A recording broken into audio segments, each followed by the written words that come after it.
જય સ્વામિનારાયણ. ગામડે તમે પહોંચી ગયા અને ગામની હરિયાળી જે હવાનું વાતાવરણ છે એકદમ સ્નેપ, કાંઈ ઘટે નહીં ને એવું હતું. અને બસ પછી તો શું, અમારે જે આવવાનું હતું વાકિયા ગામ એ આવી ગયું ને. આ છે અમારા ગામની સ્કૂલ. તો આ સ્કૂલમાં તો હું તો ન ભણી હોય, પણ મારા નણંદબા અને મારા ઘરવાળા જે ઋતુના પપ્પા છે એ ભણ્યા હોય ને. યાત્રીબેન તો ભાઈ હરખમાં નરખમાં આમ કંઈક બોલી જતી હતી, પણ એને ખબર નહોતી. અને આ છે દાદા અને દીકરીનું મિલન. ખરેખર ગામડે તો જવું જ જોઈએ. શું કેવું, વિડીયો ગમે ને લાઈક શેર અને ફોલો કરી દેજો. અને યુટ્યુબમાં કે કાઢીએ તો સબસ્ક્રાઈબ કરી દેજો. જોવો છો તો ઘણા પણ સબસ્ક્રાઈબ કરવાનું ભૂલી જાવ છો, તો પ્લીઝ સબસ્ક્રાઈબ કરી દેજો. અને યાત્રીબેન તો ભાઈ અમારા ઘરમાં પહોંચી ગયા, અમારા ઘરે, અને ખુશ થઈ ગઈ. અને બસ એ તો ટ્રેક્ટર ભાળી અને સીધી ટ્રેક્ટરમાં જ બેસી ગઈ. અને છોકરાને એટલું એન્જોય ગામડે જ થાય ને આખો દિવસ મારી પાસે પણ નથી આવતી.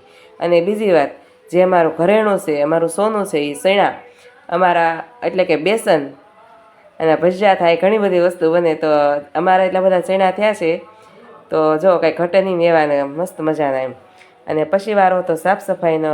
ગામડે દાદા એકલા રહી તો સાફ સફાઈ કરવી આપણી જવાબદારીમાં આવે. એક દી રોકાય, બે દી રોકાય, પણ સાફ સફાઈ કરવી આપણી જવાબદારીમાં આવે. તો કરી દીધું સાફ સફાઈ કરવાનું, ના કરી દીધો બારેવો. તમે આને શું કહો જરા કહી દેજો. અમે તો ભાઈને બારેવો કહી. અને પછી વારો હતો વાસણ સાફ કરવાનો. તો ખાઈ પી લીધા, નાહી ધોઈ લીધા, થોડુંક સાફ સફાઈ થઈ ગઈ, પછી છેલ્લે હતા વાસણ સાફ કરવાના.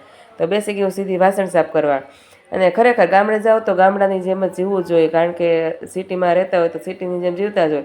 પણ થોડુંક આ રીતે જીવન જીવવાની મજા જ કંઈક અલગ છે.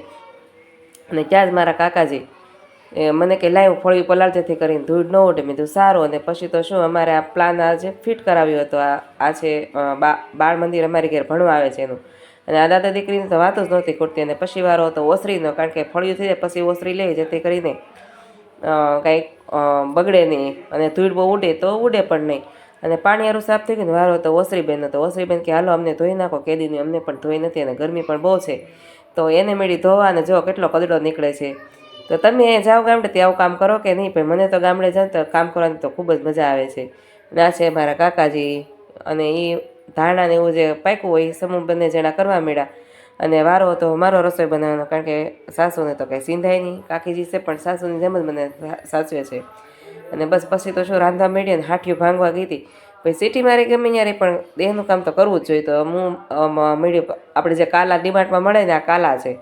તો હાઠિયું ભાંગીને સીધી આવી ગઈ હું મારા ચૂલાને પ્રગટાવીને કડવા બેસી ગઈ રોટલા જ બહુ ફાવતા નથી, બાંગા તાંગા થાય, પણ ખાઈ લે આ લોકો, મને કોઈ દી કાંઈ કહેતા નથી. તો બસ જો આના વિડીયો જોવો ને તો આગળ બન્યા રહેજો. અને આવ્યા કરશે. બોલવામાં કાંઈ ભૂલ થાય તો માફ કરજો. જય સ્વામિનારાયણ. રાધે રાધે.